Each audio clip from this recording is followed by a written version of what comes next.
BDR Abu Saeed মুক্ত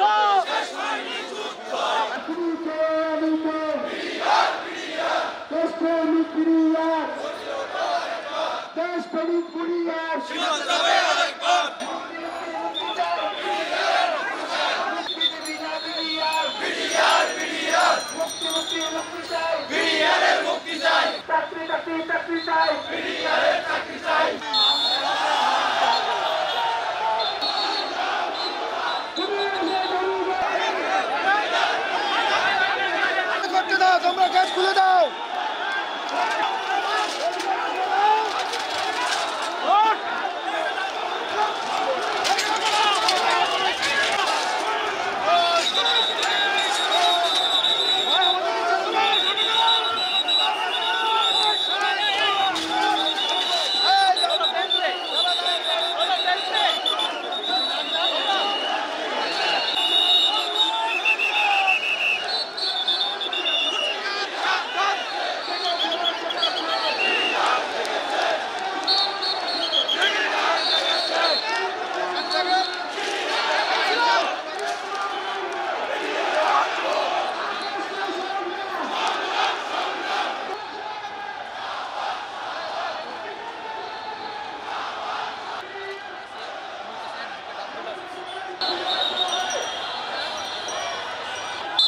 ভাই সামনে দেয় না।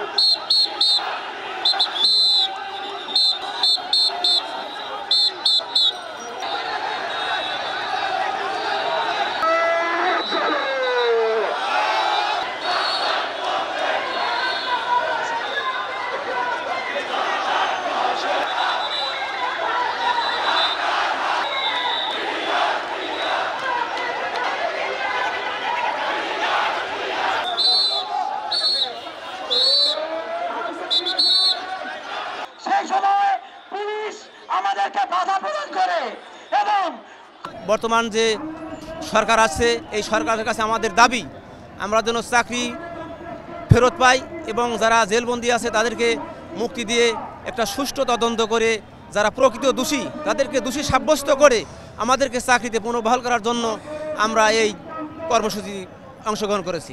এই জন্য যে বর্তমান সরকারের প্রতি আমাদের অনেক আস্থা আকাঙ্ক্ষা ছিল, আশা ছিল যে আমাদের এই 18,519 জন বিডিআরের ক্ষতিগ্রস্ত ফ্যামিলির দিকে তাকাবে, আমাদের দিকে তাকাবে, আমাদের চাকরিতে ফিরে নিয়ে যাবে। এই অপেক্ষা করে 5 মাস অতিক্রম হয়ে গেল, এ পর্যন্ত এই সরকারের কাছ থেকে আমরা আসানোর কোনো ফলাফল পাইনি। সেই জন্য আমরা সর্বাত্মক চেষ্টায় সর্বশেষ চেষ্টা আমরা এখানে এই সরকারের কাছ থেকে আবেদন করতে চাই যে তাদের আমাদের জেল মুক্তি, যারা জেলে আছে তাদেরকে জেল মুক্তি দেওয়া হয় এবং যারা বিনা কারণে বিনা অপরাধে আমরা চাকরিচ্যুত হয়েছে সকলকে যেন চাকরিতে ফেরত নিয়ে দেওয়া হয়, অন্যথায় আমরা এই জায়গাতে কাফনে কাপড় পরে কবরবাসী হতে চাই। ডক্টর ইউনূস সাহেব আইসা 15 দিনে বলছিলেন যে 15 বছরের সাধনা আমি শেষ করতে পারবো না। ওনার কথায় আমরা একটা সুশৃঙ্খল বাহিনী আমরা দীর্ঘ 5 মাস অপেক্ষা করছি যে এই দেশের অটোরিকশাওয়ালা, বিভিন্ন সংস্থা, ওই শিক্ষক, আনসার, পুলিশ, সেনা, নৌ বিমান বাহিনী সবার দাবি মাইনে নিচ্ছে সরকার, কিন্তু আজকে 5টা মাস আমরা সুশৃঙ্খলভাবে আছি, আমাদের দাবিটা সরকার এই পর্যন্ত মানিয়ে নেয়। আমরা একটা লোক 18,000 লোক, প্রত্যেকটা লোক একটা জেলখানার ভিতরে আমরা পড়ে আছি, কারণ আমাদের ইনকাম নাই, রুজি নাই, রোজগার নাই।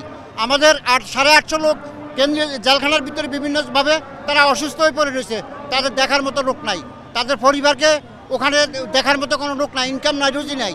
এই দাবিটা নিয়ে আমরা সরকারের কাছে এই আবেদন করতেছি আমাদের জন্য ওই লোকগুলো মুক্তি দেয়, আমাদের জন্য চাকরি পুনর্বহাল করে, যার যার অবস্থান থেকে যে অবস্থা আছি চাকরি দিল আর আমাদের চাকরিকে হিসাব নিকাশ দিয়ে দিল, এটা আমাদের কাছে দাবি। মাত্র 30% টাকায় জমির মালিক হয়ে নতুন বাংলাদেশের গড়ে তোলার স্বপ্ন দেখা বাংলা বসতি। আমরা কালকে আমাদের সমন্বয়করা আমাদের মাহিন ভাই আমাদের ডাক দিয়েছেন, আমাদের ডাক আমরা তার ডাকে সাড়া দিয়েছি এবং কালকে সারা দিন আমরা শহীদ মিনারে অবস্থান কর্মসূচি পালন করছি। আমাদের আজকে কোর্ট ছিল, আমাদের আজকে বিস্ফোরক মামলার কোর্ট ছিল, ওই কোর্ট হওয়ার কথা ছিল। এখন ওই কোর্ট আমরা কালকে সন্ধ্যার সময় শুনতে পাই যে আমাদের কোর্ট হবে কেরানীগঞ্জে, আবার রাতে 10টা বাজে শুনতে পাই এই কোর্ট স্থগিত করা হয়েছে, আবার রাতে 11:30টার দিকে শুনতে পাই কোর্ট আলিয়া মাদ্রাসায় করা হয়েছে। তারপরে আমরা প্রেস মিটিং ডাকা হয়, সেখানে লাইভ করা হয়, লাইভের মাঝখানে আবার শোনা হয় যে কোর্ট আবার চালু করছে কই আলিয়া মাদ্রাসায়। এখন আলিয়া মাদ্রাসাও দেওয়া আছে কি কেরানীগঞ্জ দেওয়া আছে। এখন মামলাটা কোথায় হবে আমাদের উকিলেরা জানে না, জজ সাহেবেরা জানে না। তাইলে আমাদের নিয়ে যে পুতুল খেলা খেলতেছে এটার মানে কি? আমরা কি মানুষ না? আমরা কি সাধারণ জনগণ না? আমরা কি বিডিআর আমরা কি খারাপ কিছু করেছিলাম? আমাদের তো খারাপ কিছু করার দরকার ছিল, কিন্তু আমরা তো খারাপ কিছু করি নাই। আমরা শান্তি বাহিনী, এই জন্য আমরা শান্তিতে ছিলাম। আমরা এই সরকার আমাদের জন্য কি করে আমরা 6 মাস অপেক্ষা করছি। 6 মাস অপেক্ষা করার পরেও আমরা কোনো বিচার পাইনি।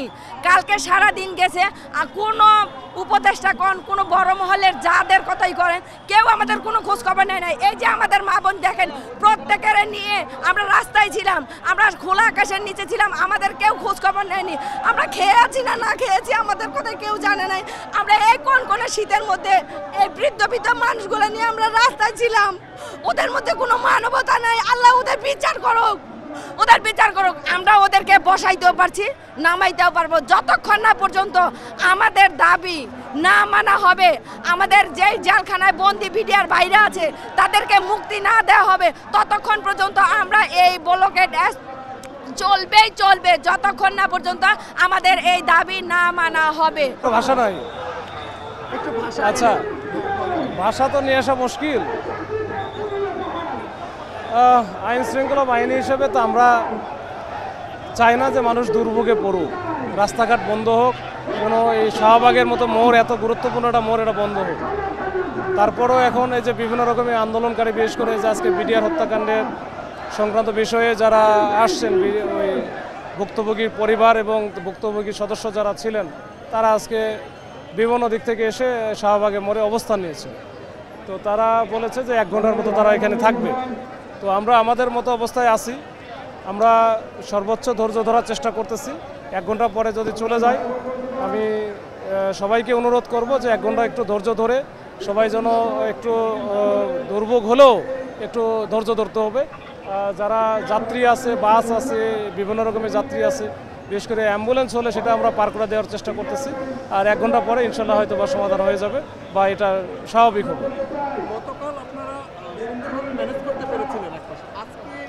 কোনোভাবেই আজকে সম্ভব হয় নাই। কারণটা হচ্ছে, একটা হচ্ছে প্রচুর গাড়ি ছিল, এই গাড়িগুলান আমরা আটকাইতে পারতেছিলাম না। এই গাড়িগুলান বের করে দিতে গিয়ে কিন্তু আমাদের একটা লিকেজ তৈরি হয়েছে। আর 2 নম্বর লিকেজটা ছিল, ওদের প্রচুর পরিমাণে মেয়ে ছিল, মহিলা ছিল, ছোট বাচ্চারা ছিল। ওইখানে যদি আমরা কঠোর হইতাম তাহলে এই মহিলা বা ছোট বাচ্চারা আহত হইতো বা একটা ঝামেলা হওয়ার সম্ভাবনা ছিল। আমরা ওটা ইচ্ছা করে, তখন আমরা যখন এই বেকায়দা অবস্থা দেখে আমরা কিন্তু ইচ্ছা করে ছেড়ে দিয়েছি যে ঠিক আছে চলে যায়। কেউ আহত হলে বা অন্য বড় ধরনের যদি এটা দুর্ঘটনা ঘটতো, এটা আমাদের জন্য আরও বেশি খারাপ হইতো।